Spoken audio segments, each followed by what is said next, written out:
Now, you've maybe been around for quite some time. You've maybe been subscribed since I did my very first video. I have covered the BaByee operator that you see here a few times on the channel, and I feel like it hasn't received the recognition that it deserves. That is why today, with everything that has been going on in 2024, I'm revisiting the BaByee operator that you see here that can not only back up and play your games, not only back up and save your games, but preserve and store all of your games in one place easily with a tool that's only $50 USD. So today, I'm going to level up your gaming knowledge a little bit more before the end of 2024 with the epilogue BaByee operator that you see here. That's right, mobile gamers. So this is the coolest thing that I literally just have sitting on my desk and only use very, very randomly when it comes to getting games and making sure that the games are legit and stuff like that, because there's a lot of fake games out there. And the biggest ones that are a lot of fake games are like the Zelda and the Pokemon games. And determining if your game is legit, there's not really an easy way to do it other than basically taking a look at it, asking the question, hey, is my game legit? And this tool right here will help with that. I have a few fake games that I've bought off AliExpress, and they will pop up with a message saying, hey, this game is not a legit cart. Not sure what to do with this, and it plays, but it's just not a legitimate cart. Now, this game right here, Pokemon trading card game, has some save files on it, and you don't want to lose those save files. However, the BaByee operator, you plug this into your computer, and after installing their program, which they changed the name of the program and now to Playback. I don't know what the original program was called again, but it used to be called something else. I know that. And as soon as you plug in the game, you can see that, hey, you have an option to start the game. You have settings here. You can change like the emulator settings, the device settings, so that, you know, this little light right here, you can change it to like a static or a pulsating effect or whatever. Controller settings for your A, B, X, and Y buttons if you're using a controller, and you can import some cheat codes. And this has actually enhanced a lot since I've last used it, and I really recommend getting one of these just because you can tell if your game card is official. You can go to the data section and you can back up the entire game.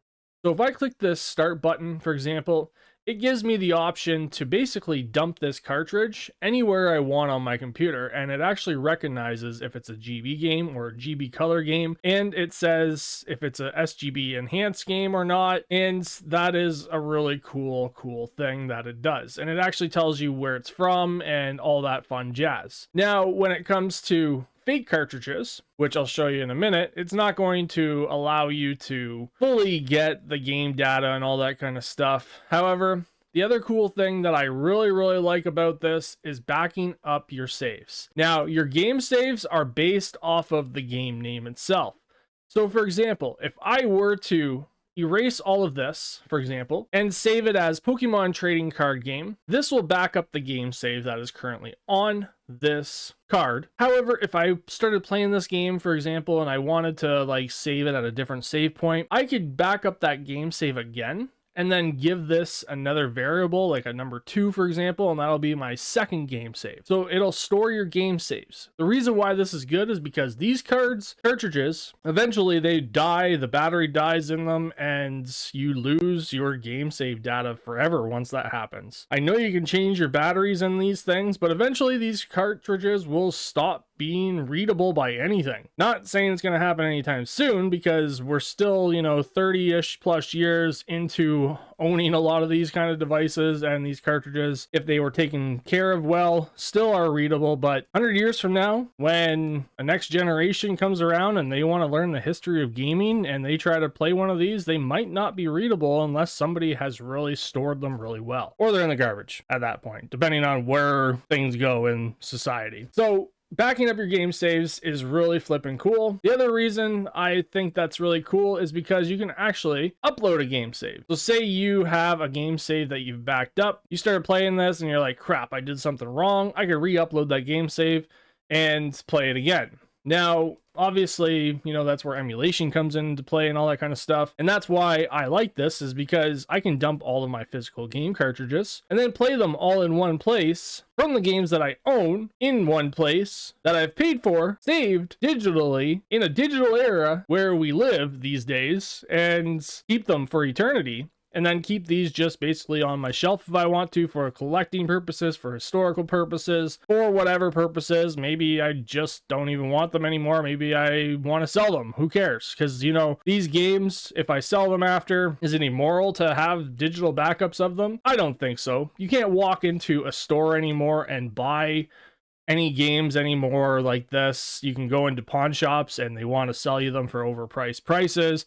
You can go into eBay and again there, like Pokemon trading card game, I think the last I saw in a condition like mine was $65 or something like that, which is pretty flipping crazy. And even some of these games, like these are just some random games that I've accumulated and grabbed off my shelf, and I've seen some of these games, like, why are they $10 to $15 still when these are old games that have been used and they were about that same price when they came out. Same with Pokemon the trading card game. I'm pretty sure this was like a $24.99 game back in the day in Canada, and now it's like 3 times the price to buy it because it's Pokemon. Like, I love Pokemon. Not saying it's a bad thing, it's just the fact that everything is just overinflated and it doesn't make any sense. Now, showing you the cool feature of determining if your game cartridge is fake or not. I'm going to start off with this cartridge because this is a cartridge that actually is like an all-in-one cart. And this cartridge, if I can open up the actual plastic, there we go, not sure why that was so hard to open, has 150 games on it. So 150 NES classic games. And if I plug this in to the playback, it's going to say unknown title, unofficial cartridge, rewritable cartridge, which could be good for some people. So rewritable means that I could technically develop a game for Game Boy Advance, for example, and use this cartridge and write it. So what it means right here is that if I go to this data section and upload homebrew, I can actually upload the game files to this cartridge specifically. Now, I have never tried this because I've never developed any homebrew applications or anything, or games or anything like that, but that is what that means. That means that you could just upload anything to this game cartridge. Same goes for this cartridge right here. This is fake Game Boy Color Oracle of Seasons game. This game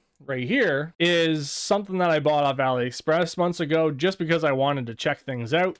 And it actually does say it's for Game Boy Color and Game Boy Advance systems, and Game Boy Color games don't look like this. They look like this. Remember, if you remember them correctly, most of them look like this. I think some of them had different shells. I can't remember exactly. I just remember they said Game Boy Color on them. I've only got, I think, a couple or one. I have 2 Harry Potter games and 2 Tetris games for some reason. But anyways, so these are fake. And if you ever had any questions, however, the Game Boy, well, the DX version was Game Boy Color. The Game Boy Link's Awakening game, this game is one of those ones where, like, if you didn't know any better, you might think it's real. But as soon as you pop it into this device, you can see that it says unknown title and an unofficial cartridge, and it's also a rewritable cartridge. So these things might be good for people that, hey, I want to make some homebrew games or something like that and want to use them because they are super cheap. You can buy these for like $4 or $5 Canadian at least, and then you could just, you know, have a whole collection of different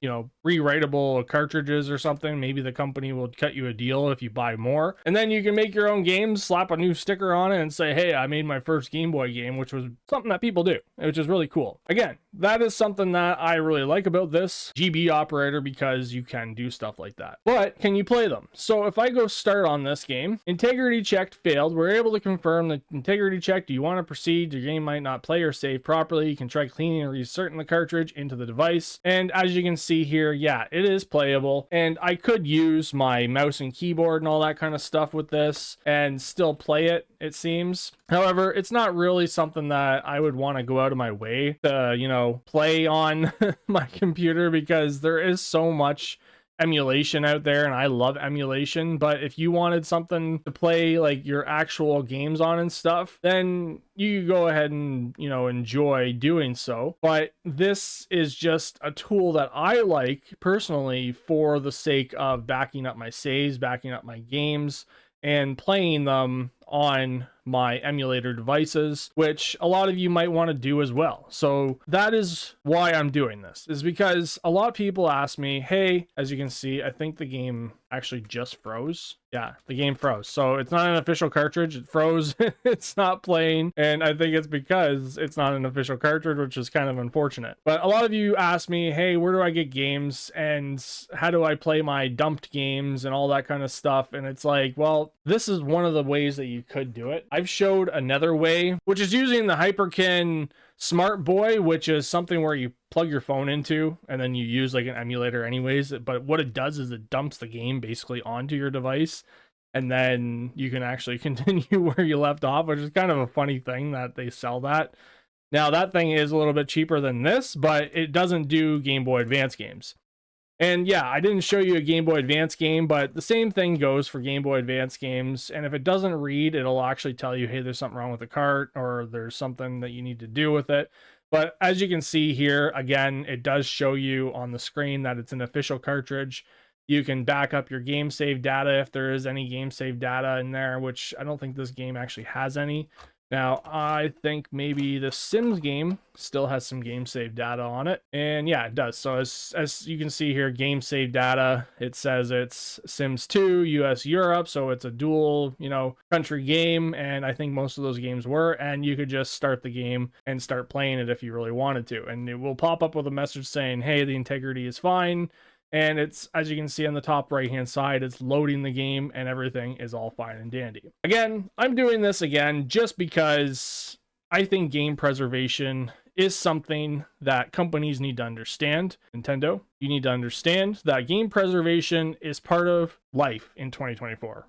That is really what it is. It's part of life. Everything that we preserve when it comes to games, VHS movies, DVDs, CDs, music of any sort. We live in a digital era. If the government didn't want us to have things digitally, then maybe they should have, you know, blocked us from having the internet altogether before sending it on their way. I don't think that we should be penalized as a community of gamers for dumping and backing up our games that we've already bought legally with devices that we have to pay extra for and keep them in the vicinity of our home. I understand sharing games on the internet and with other people, that is, you know, for capital gain of any sort.